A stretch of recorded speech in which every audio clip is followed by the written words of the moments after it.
I asked to open my marriage because my husband stopped touching me. Then I slept with my gym crush while my best friend secretly helped destroy my entire life. Before we go on, make sure to subscribe to the channel and let us know in the comments which city you're watching from. I got married in love. One of those times when you feel that no one in the world knows you like he does, that when he holds your hand, everything is fine, even if the world is on fire. I was 24. He was 28. We met in college, and from the first moment, he made me laugh. I've never been the most social or the prettiest in the class, but with him I felt like I was. He listened to me. He made me feel special, not perfect, but real. We got married after a year and a half together. It wasn't a luxurious wedding, just enough for our families.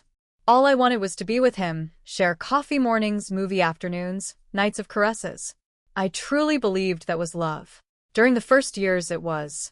He picked me up from work almost every day, sometimes with flowers, sometimes with an empanada he knew I loved. We cooked together, made plans on weekends, and every so often we left the city on impromptu trips that tasted like paradise to us. I'd always wanted to be a housewife, not for lack of ambition, but because I saw in the home a place of power and care. I wanted to be the center of my family, like my mother was for me. But in those early years, we couldn't afford that. He earned well, but not enough to support us both. So I worked and never complained.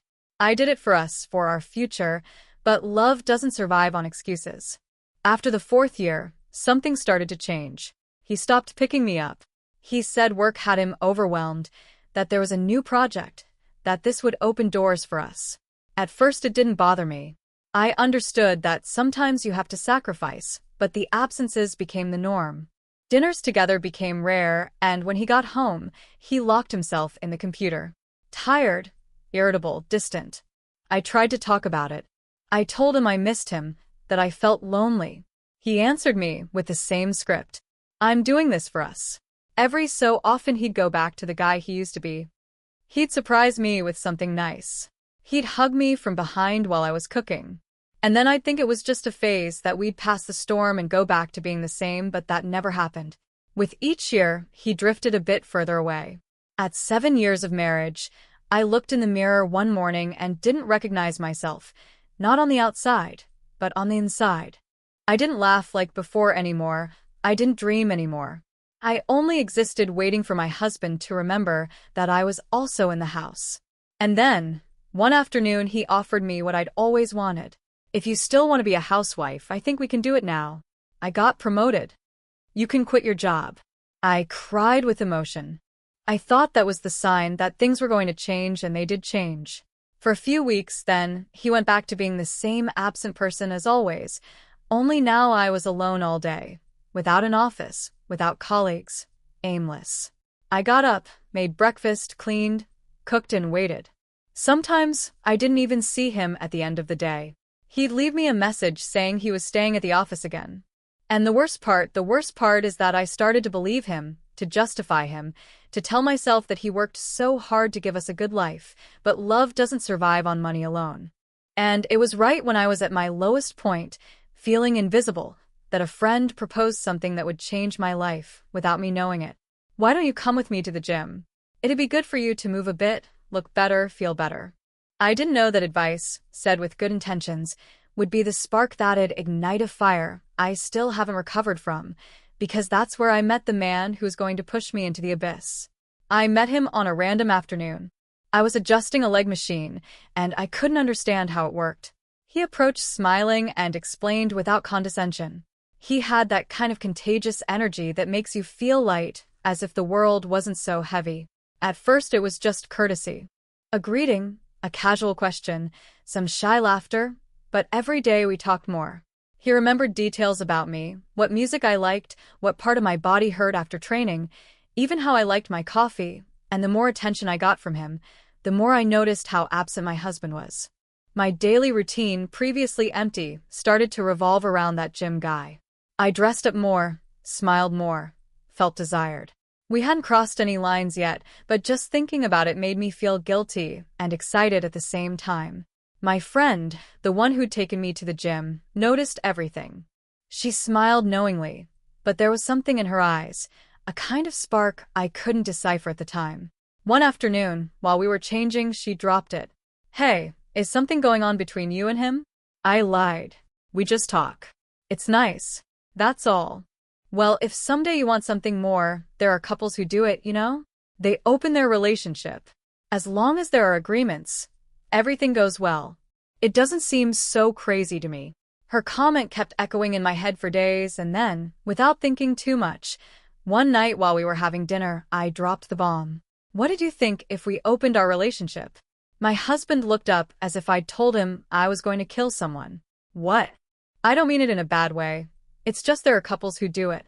They say it even improves communication, that it helps to reconnect." "Are you having an affair?" "No, it's just an idea to talk about.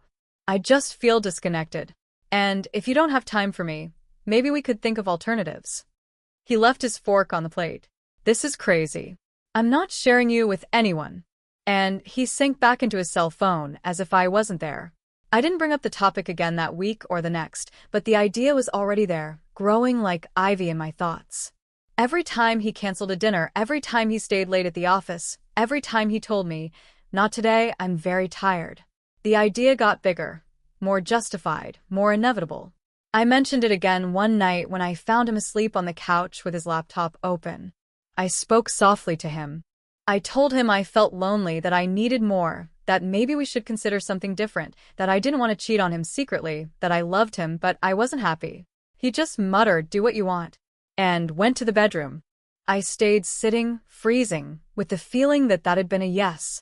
It wasn't permission, it wasn't a conversation, but in my mind it sounded like an authorization, like a resignation, as if he didn't care anymore. That same night, the gym guy sent me a message. "What did you do if you didn't have to feel guilty for wanting to be happy?" And without thinking, I replied, "I'd find out with you." A few days later, my husband proposed that we go on a trip, that we take advantage of his new promotion, that maybe that'd do us good. And for a second I thought things were going to change, that there was still a chance to save everything, but a week before the trip, he went back to the same thing. "I can't go. There's a problem with the new client. You travel, take your friend." And in that instant I knew that trip wasn't going to be with a friend. It was going to be the first time I was going to sleep in another bed with another man. And the worst part is I didn't feel guilty. I felt relief. I made up that I was going with my usual friend, the one who'd introduced me to the gym guy. Ironic, right? She helped me build this lie, and at the same time she'd be part of my ruin, but I didn't know it yet. The trip was short. 2 nights in a beachfront hotel with breakfast included and a room with a balcony. He arrived with a backpack and a smile. I arrived with a divided heart and a new dress. Everything seemed straight out of a romantic movie, the ones I didn't watch with my husband anymore. We walked on the beach, ate with our hands, drank cheap wine from plastic cups. I laughed like I hadn't in years. I felt seen, touched, desired. The first night we made love with that intensity you only have when everything is forbidden. It wasn't just sex. It was a declaration. It was an open wound, covered with someone else's caresses. The next morning, he was showering while I looked out the window. In that instant, I got a message from my husband. "I hope you're having a good time. I love you." I read it 3 times. I didn't reply. I repeated to myself that he'd given me permission, that he told me do what you want, that this wasn't a betrayal, but a consequence. But deep down I wasn't so sure anymore. The rest of the trip, I forced it to be perfect. I left no room for doubt. I clung to that weekend as if it were the redemption I needed, as if with that I could fill the emptiness I'd been accumulating for years. We returned Sunday night. I felt nervous, yes, but also calm, as if everything had been necessary. I entered the house, still smelling of the sea in my hair, and found him sitting on the couch, with his elbows on his knees and a blank stare at the dark TV screen. "Hi," I said with a clumsy smile. "How'd it go?" "Good," I replied without thinking. "It was the best weekend of my life." As soon as I finished the sentence, I saw his expression break. Nothing more needed to be said. I knew it instantly. "Don't you have something to tell me?" "What?" "About your trip. About your boyfriend." I froze. "I don't know what you're talking about." "Don't play with me." "I know everything. I know who you were with." I know how long you've been talking. I have photos, messages. Don't lie to me in my own house. I wanted to deny it. I wanted to defend myself, but I couldn't. Because it was true. I asked you many times, I told him. I asked you for attention. I asked you to come with me to the gym. I told you I felt lonely. You gave me permission. Permission? Do you really think that was a yes? You didn't say no because I was tired. Because I didn't know what else to do with you anymore. Because I thought you were just talking nonsense. But I never ever imagined you'd go this far. I approached. I tried to touch him. No, don't touch me, he told me. You disgust me. The sentence hit me like a slap. My skin burned. Don't talk to me like that. After everything I did for you. Everything you did. Like leaving me to go with some random idiot. Like fucking someone else while I worked to give you the life you wanted. We can fix it. I'll end it. We'll go back to how we were. No, He said with a firm voice. There's no turning back anymore. Your things are at your parents' house. here are the divorce papers. Are you kidding, or are you signing them, or do I call the police? I stood there with trembling hands. I wanted to scream, cry, make a scene, but I just said, this isn't going to stay like this. And I left. What I didn't know was that that was just the beginning of my real punishment. I left his house with a half-full suitcase, a crushed heart, and a shattered ego. My parents didn't say much when I arrived. My mom hugged me without asking. My dad barely nodded, as if confirming what he already suspected for a long time, that my marriage was dead and that I'd killed it. Sleeping in my old bed, surrounded by teenage memories, was the biggest humiliation I'd experienced until then. But I still didn't know what was coming. I spent the following weeks in a kind of limbo. I had no home. I had no partner. I had no job. I only had a bunch of unread messages on social media, many hints and screenshots circulating among acquaintances. My friend, the one who introduced me to the gym guy, wasn't talking to me anymore. She'd disappeared without a trace, right after everything blew up. It was then that I made a decision. I went to see a lawyer. I told him everything, that I'd been married for 10 years, that I'd stopped working by mutual decision, that we didn't have kids, but a whole shared life. He listened in silence, with the cold gaze of someone who's already seen too many versions of the same tragedy. With the separation of assets, you can't claim any property, he told me. But you could ask for financial compensation for the years you didn't work. Spousal support, what's known as compensatory pension. For a moment, I felt relieved. Finally, something fair. After all, I'd given up my career to support that home. Him, us. The day of the trial was fast. My lawyer presented my case clearly. He spoke of financial dependence, of years of unpaid domestic work. He even mentioned the possibility that my husband had incurred emotional abandonment. I nodded at every word, feeling validated until it was his lawyer's turn. From the moment he stood up, I knew something was wrong. It wasn't the posture or the voice. It was the confidence with which he smiled. First, he presented the separation of assets contract. We expected that. But then he pulled out a folder, and inside it a dossier of images, photos of me with the gym guy at the hotel on the beach, kissing, hugging.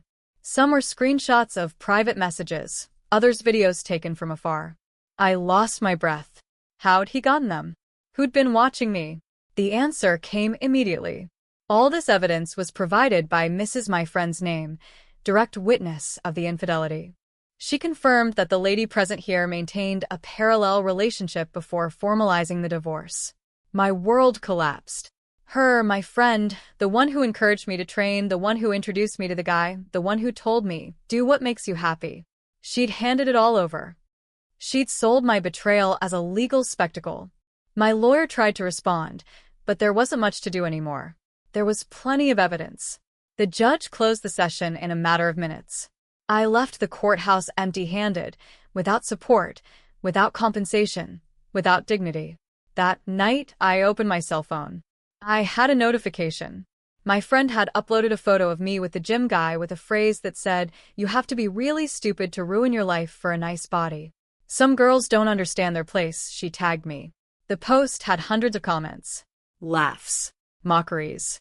People I didn't even know giving opinions about me as if I were a soap opera character. I called her. She answered me laughing. Why'd you do this?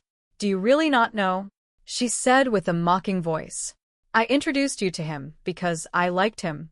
I wanted to see if you were capable of something like that. And you were. You fucked him. Now enjoy it. Oh no, he dumped you too. What a pity. Right. And she hung up. And it was in that moment that I understood I'd lost everything, but the worst was yet to come.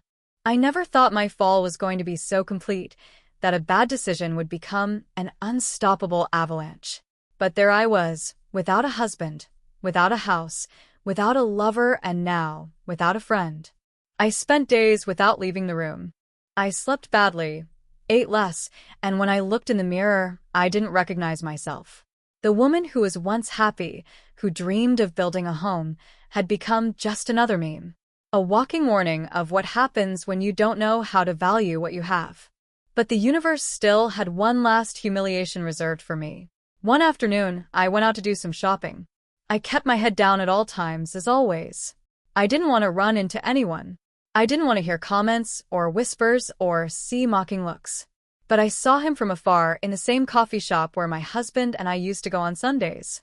He was sitting at the corner table, well-dressed, apparently relaxed, and he wasn't alone. With him, a young woman with curly hair and an easy smile, brunette, beautiful, with that kind of sparkle in her eyes that only someone loved can hold. She got up from her chair and kissed him, smiled. A real smile, the kind I hadn't seen on him in years, and it was then when I knew. She was part of his new life, a life without me. I wanted to turn around and flee, but my legs didn't respond. I stayed there watching them laugh, sharing a drink, as if they were the main characters of the story that used to be mine.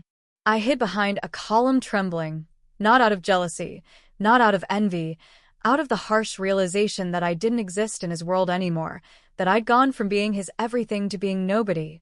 That night, I couldn't sleep. I got up at 3 a.m. I opened a box where I kept old papers and found a letter he wrote me the day I became a housewife. It said he felt lucky, that he trusted that this step would make us happier, that he was building something for both of us. I read the letter with tears in my eyes, and suddenly I remembered something I'd repressed until then. A month before everything fell apart, my friend had come to the house. She sat on the couch and asked me with a twisted smile, "And if all this isn't for you? And if he already has someone else?" In that moment, I thought she said it, so I dared to continue with the gym guy as a push. But now I understood. She already knew. She'd told him. I was part of a game I didn't understand. They pushed me to fall, they gave me the rope, and when I hung myself, everyone clapped. Was it my fault? Yes, of course it was, but it was also a perfectly orchestrated execution. My friend took revenge for not getting what she wanted. The gym guy disappeared as soon as things got complicated, and my husband didn't just let me fall. He saw me trip and decided to step aside. And maybe in his place I'd have done the same, but it still hurts. It hurts as if something is ripped from me every day. Today marks 6 months since I signed the papers. I live with my parents. I work in a place where nobody respects me, and every night before sleeping I repeat the same thing to myself. This can't be everything. It can't end like this, but I know it can because not all stories have redemption, and mine is written with the ashes of everything I destroyed. It ended like this. There was no redemption, there was no reconstruction, just rubble, pieces of what I once was floating in a routine that doesn't belong to me. Today I wake up at 6, drink instant coffee, and put on a uniform that doesn't fit me well. I work 8 hours in a store where people look at me without seeing me. I charge, I pack, I smile when I have to, and I return to my parents' house, where everyone walks as if I were a ghost. My mom asks if I'm eating well. My dad says nothing. Sometimes I hear him mutter to a friend on the phone that his daughter got into trouble, just like it was a traffic ticket, not an emotional demolition. The gym guy disappeared. The last thing I knew is that he now trains with another girl. I guess that was all I was to him, a distraction with abs. My ex-friend blocked me from everything, but before doing so, she left one last jewel on social media. Loyalty isn't improvised. Some confuse freedom with stupidity. She tagged me again. And the comments, well, I don't read them anymore, at least not all of them. I learned to stop searching for myself in the digital ruins that helped bury me and my ex-husband. He keeps moving forward. I saw a photo of him the other day walking with that new woman holding hands. He looks good. He looks happy, thinner, younger, more alive. And I wonder sometimes if he's already forgotten my voice, if he remembers how I laughed when something surprised me, if he still keeps that letter he wrote me, or if he threw it away along with the other works of our history, but I can't blame him. Not after what I did, what I allowed to be made of me, because yes, I cheated on him. Yes, I asked to open the relationship. Yes, I slept with someone else while he worked overtime to give us stability, but I was also ignored, forgotten, despised in my own home. I was dying inside while he accumulated achievements. I wanted to talk, cry, scream, but I was talking to myself. And when I couldn't take it anymore, I threw myself into the void thinking I was flying. I didn't know I didn't have wings until it was too late. Now I live among questions. What if I'd tried one more time? What if I'd left before betraying him? What if I'd understood that love isn't measured in romantic details, but in resisting when it hurts? I don't have answers. Only this life that isn't the one I dreamed of. This version of me I struggle to accept. That's why I'm writing this, not to justify myself, nor to be forgiven, nor to be insulted more. I write it because I need to know. Am I really the bad guy for having wanted to open my marriage when I'd communicated it to him before?